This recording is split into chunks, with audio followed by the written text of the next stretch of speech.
السلام عليكم ورحمة الله وبركاته. የሆነ በጣም ወደው ከባድ እንግዳ ለኔ ዛሬ ይዤ መጥቻለሁ። አንድ ለጥያቄ ጠይቀዋለሁ። አብረን ይኸው السلام عليكم ورحمة الله وبركاته. እንኳን አደረሰን እንኳን አብረን ደረሰን። እስኪ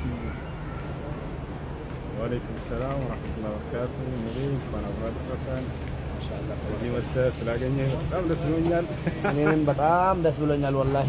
እዚህ አላመንኩም ስልክ ያነሳልኝና ሎኬሽን ሲልክልኝ በጣም ነው ደስ ያለኝ። እና ከአንድ ሰዓት 10 ደቂቃ በላይ ነው ሂጄ ተጉዤ መጥቼ ጉዟችንን ያገኘሁት።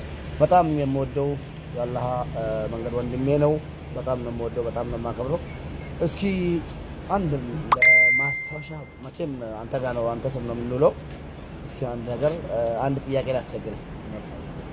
ጥያቄውም ወይ ደግሞ አንድ መልእክት ጥያቄ ሳይሆን አንድ መልእክት እስኪ ለኢድ ቀን ለጓደኞቼ፣ ለእህቶቼ፣ ለወንድሞቼ አንድ ሐዲስ አጭር እንድትናገር ይፈልጋለሁ።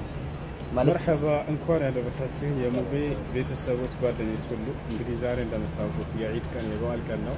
የአመታዊ ክብረ በዓላችን ሁለተኛ ነው። በዚህ ቀን ደስታችሁን ግልጽ ልታደርጉ ይገባል። ኢዝሃሩ الفرح في يوم العيد من شعائر الدين كما قال أهل العلم። የእውቀት ባለቤቶች እንደተናገሩት በበዓል ቀን በዒድ ቀን ደስታን ግልጽ ማድረግ ይህ ከሃይማኖት መገለጫ መካከል ነው ብለዋል። ደስታችሁን ግለጹ። እንዲሁም ደግሞ በዚህ በበዓል ቀን ጓደኞቻችሁን፣ ቤተሰቦቻችሁን፣ ዘመድ አዝማዳችሁን በመዘየር በመልካም ስራ አሰልፉ ትላለህ። ማሻአላህ ተባረከላሁ። ወአለይኩም ሰላም ወራህመቱላሂ ወበረካቱ። ወላሂ በጣም ወደው በጣም ማከብረው ወንድሜ ነው። ጀዛከላሁ ኸይረን። ቴንኪው፣ እናመሰግናለን። ሙባረክ። ነገ ኢድ ነው፣ ነገ ኢድ ነው። ዛሬ ግን ኢድ አይደለም። ኧረ በአላህ የዚህ ቤት ጽዳት፣ ኧረ በአላህ እንዴት ይመስላል!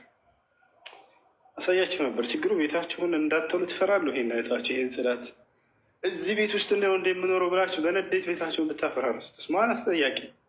አየነው እኮ በመነጸሩ ያምራ። ላያችሁት ላነሳው ነው። አንድ ለሶስቱ